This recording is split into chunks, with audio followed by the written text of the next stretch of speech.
and he would enforce his rules and regulations. He was honest. Can't think of a person more honest than Coach Woody Hayes. He was extremely honest. But what I liked most about Coach Woody Hayes was the fact that Coach Woody Hayes cared a great deal about people. That's what impressed me most about Coach Hayes.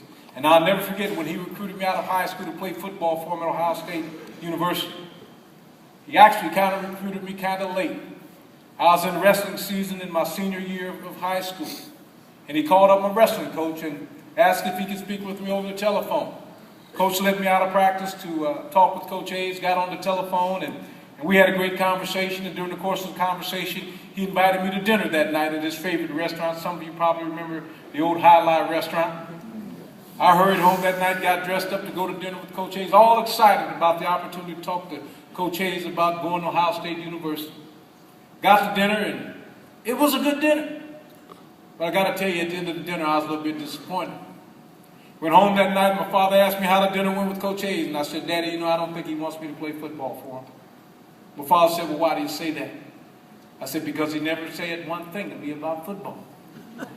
He said, well, what did he talk about? I said, all he talked about was an education and how important it was for me to get a good education. Well, I'll never forget, my father looked me dead in the eye and he said, well, don't you think he's concerned about you as a person? And not just somebody who's going to get out on the field, run for a lot of yards, and score touchdowns for him. Well, right then, I really didn't know. But after having that dinner, he continued to recruit me. And I'll never forget, I'm glad that I chose the Ohio State University, because in the first meeting that we attended, the first thing that he told all of us as a group was that if we were in school for anything else other than to get a good education, then we might as well get up and leave his meeting. He had a saying that I never forgot. He always said that an athlete without an education could be headed for a bad situation. And folks, when you think about that, that's so true, especially in today's time when you find that college athletes go to college just to get the opportunity sometimes to play in the professional ranks, not really realizing that there's only a very small few that's going to make it from college to the professional ranks.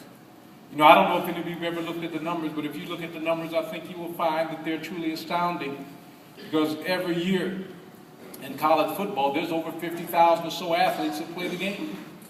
Each year in the NFL, how many do they draft? Probably somewhere around 225 to 250 of those 50,000. 250 out of 50,000, not very good odds you're going to make it. And the point that Coach Hayes always tried to make to us was that you had to have something else to fall back on. And that fallback position that he constantly referred to was a good education or a good skill where you get out and make a good living and be able to provide for your families. Folks, that was his way of showing us that he cared. And Coach Woody Hayes was a huge inspirer in my life.